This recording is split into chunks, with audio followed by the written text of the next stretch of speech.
Hello and welcome to episode 43 of the HamCorp training manual. In this episode, we will set up the Alveary, optimized for mutation and breeding. We will also start breeding our way towards the salis mundus bee. Alright, so as you saw, I have the industrious bees done as well. I've got the imperial processing, and the apiary is now even full. Like, I have so much royal jelly now. More than enough for the first alveary. There's the quest. And the industrious ones are currently working on getting me pollen clusters.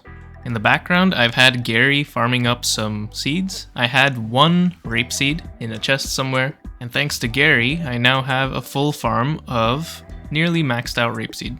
Now to get seed oil, you just chuck rape into a fluid extractor. Very fast recipe, and you get your seed oil.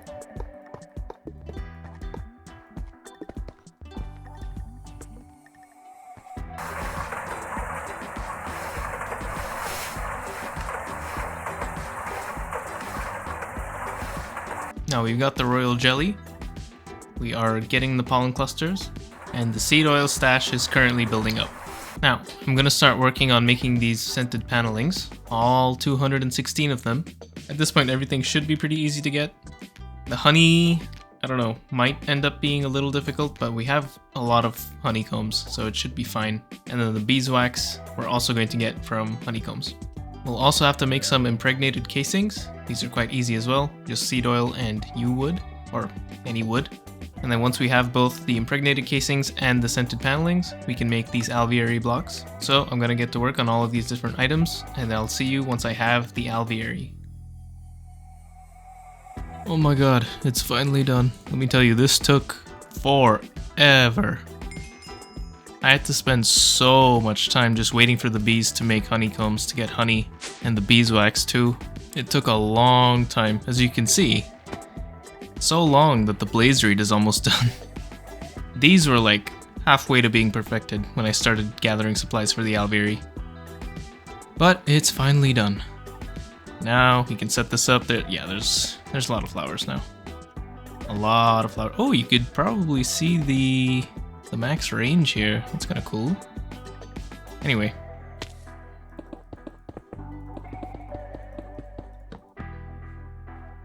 Alveary done. Now at first glance, this just looks like the same interface as an apiary.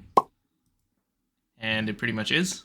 But the thing with the alveary is we can replace these alveary blocks with a bunch of different other potential blocks.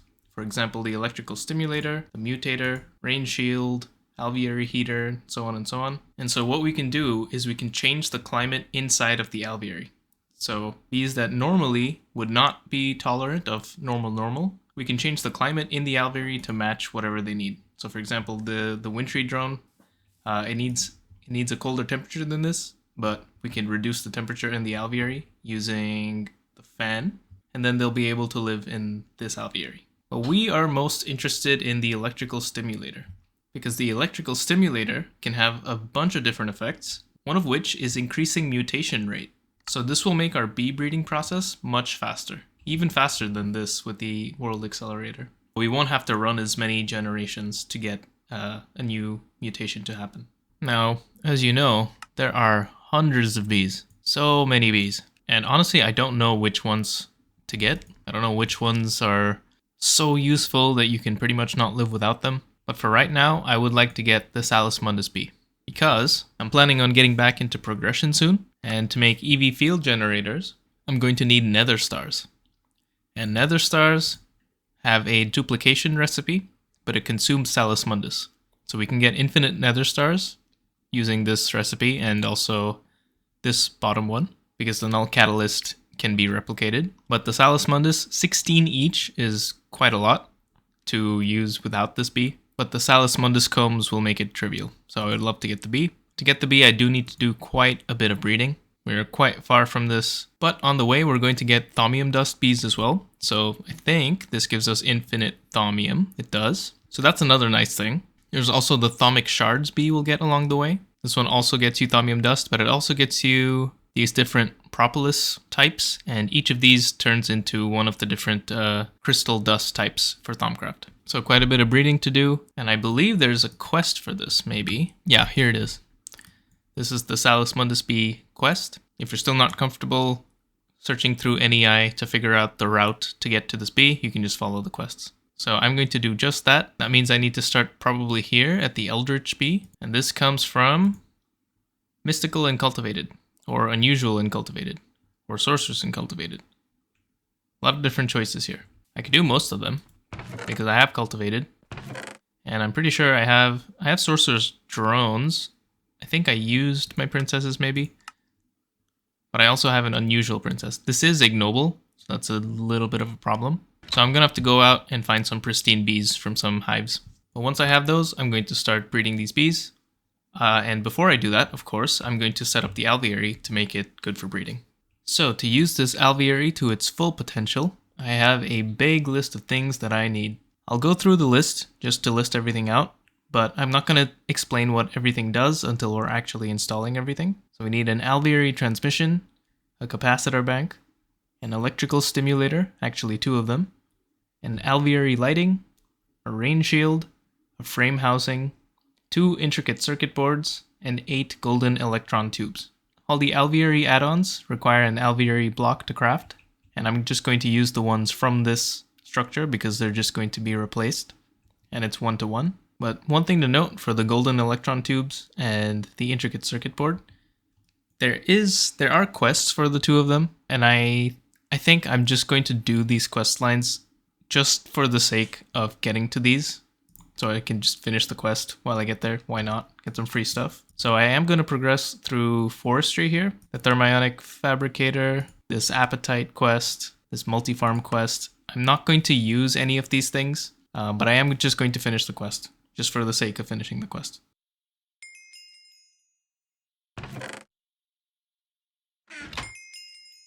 One thing to note about these electron tubes, they can also be made in a circuit assembler, and I think it's always cheaper to do that. So the thermionic fabricator is kind of useless.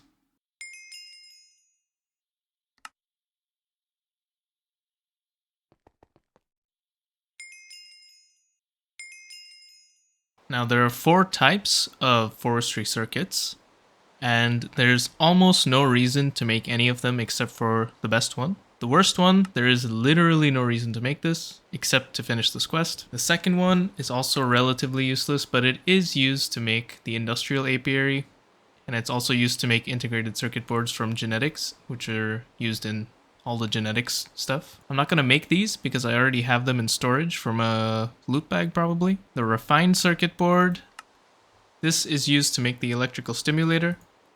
So this is something we will be using, so this will be good to teach. And finally, the intricate circuit board. This one's the best one, and these should definitely be made. They're not used directly as a crafting component for anything, but they're still very useful. So these would also be good to teach.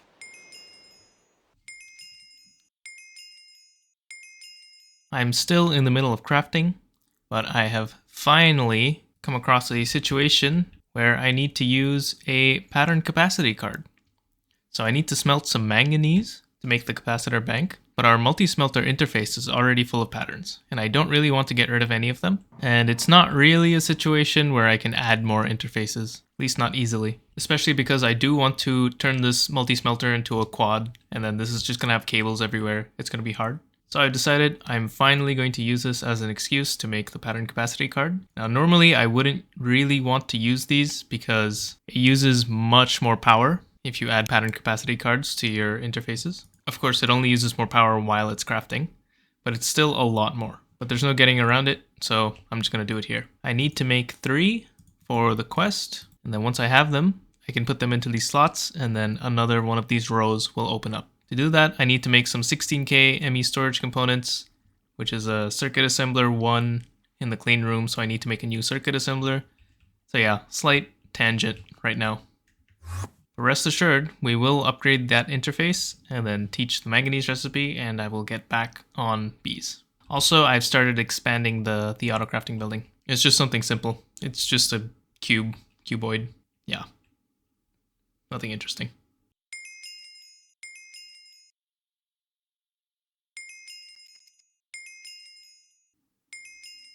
Got all my materials ready. One thing I learned is the frame housing does not work well with applied energistics. That is this recipe. And because the proven frames don't stack, this kind of struggles to put things into the assembler.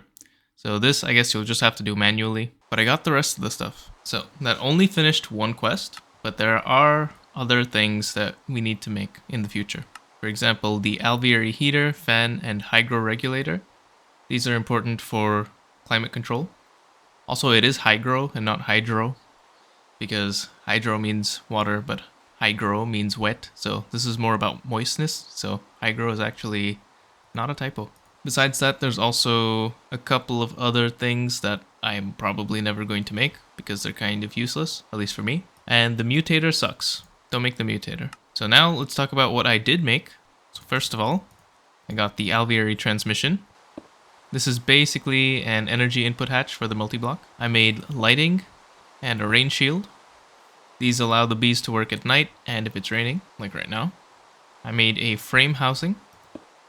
This allows me to put frames in, for example the Oblivion frame, and this can be automated. And finally, and most importantly, I think, I've made 2 electrical stimulators. These by themselves do nothing, and that's what the intricate circuit boards and the golden electron tubes are for. But essentially, you can put in a circuit with certain electron tubes. Each one has a different effect, and you can put in multiple. That's why I made 2 stimulators. For mutation, the golden electron tube is what you want. It increases mutation, and you can stack up to 4 of them on one circuit board. So in total, we'll have 8 tubes in these 2 stimulators. To put the tubes on the boards, you need a soldering iron from forestry, and you will have to select electrical stimulator, otherwise the tubes won't go in. I just shift clicked, and it kind of auto-completed it, but let me do it again without shift clicking. And there it is. Our 2 intricate circuit boards, and they both have 4 golden electron tubes each. So let's put these in. And then finally the capacitor bank. This is power storage, basically. It is required. You don't want to just plug it in directly to a GregTech cable because forestry machines don't work too well with GregTech cables. They just consume as much power as possible, even if it's way more than it actually needs. And that was true for the carpenter here as well. But this is on an MV cable and like I'm not using it constantly, so I didn't really care. But this will be on constantly. We do want to use this capacitor bank as a converter, I guess, from EU to RF, and that will work much better with forestry multiblocks. I'm going to dig up this world accelerator for now because I'm going to mostly be using this Alveary, so I don't need to accelerate these anymore for now. Cool, this is charging. Luckily the cables don't need to be protected from rain, which also means I can get rid of this shitty ceiling. Cool. Now this should work. And again, our goal is the salis mundus bee. And like I mentioned before, our starting point is the eldritch bee. The eldritch bee and the eldritch bee I'm going to get from breeding mystical with cultivated. Of course you can do any of these, but I happen to have a pristine mystical princess and a bunch of cultivated drones. So let's put in this Oblivion frame, which, by the way, is going to degrade faster in the Alveary, so I do need to be more careful with it. It's still not going to be destroyed in 1 cycle or anything like that. I think it's like maybe 10 cycles now or something, or 5 cycles. But okay, let's chuck these bees in. Now hopefully, if I've set this up correctly, we should be pretty much guaranteed to get an Eldritch Princess and Eldritch Drones out of this. There they are. Eldritch Princess, Eldritch Drone. And it's pretty much guaranteed for this to happen. And I'm fairly certain these are going to be purebreds. Yep, they are indeed. Next, we need the Charmed Princess, which is cultivated and eldritch. Also, it uses 10% of your Oblivion frame per cycle. So it uses 5 durability. So we can use this 9 times before having to recharge the frame.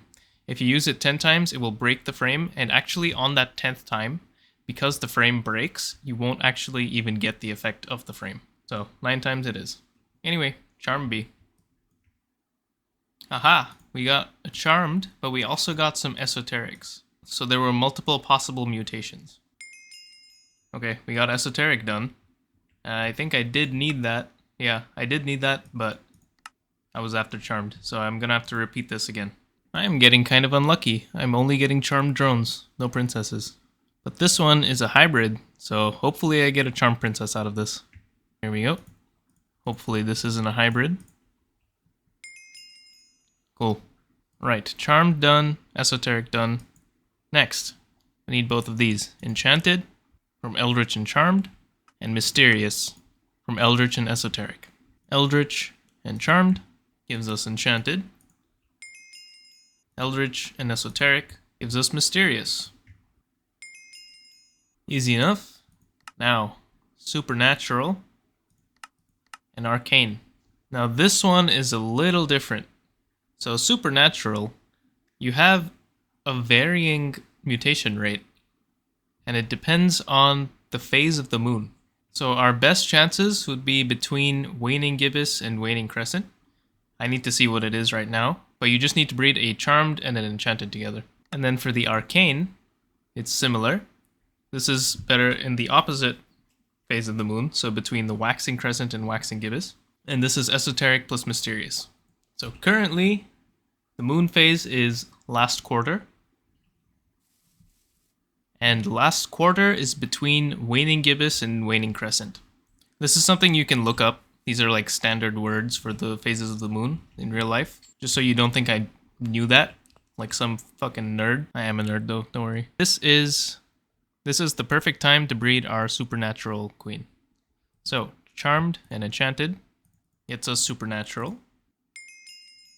Easy enough. And then the arcane requires the opposite phase of the moon. It does say better chances, which makes me think it would still work. You know, let's try it. Let's try it. This is the worst time. This is the opposite of the best time. Let's try it anyway.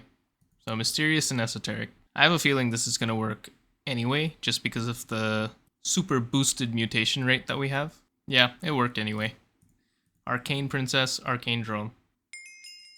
Next, ethereal. Now this one seems to be the base for a lot of different magic-based bees.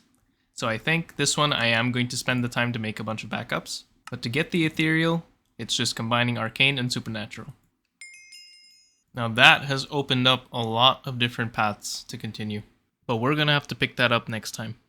Thank you for watching this episode of the HamCorp Training Manual. In the next episode, we will upgrade the Alveary so it has climate control, and continue breeding bees until we obtain the salis mundus bee. We will then set up Nether Star automation and evaluate our situation to see if we are prepared to continue on main conversion. HamCorp Propaganda Division would like to remind employees that potential losses and actual losses are in fact the same thing. So get back to work. See you next time.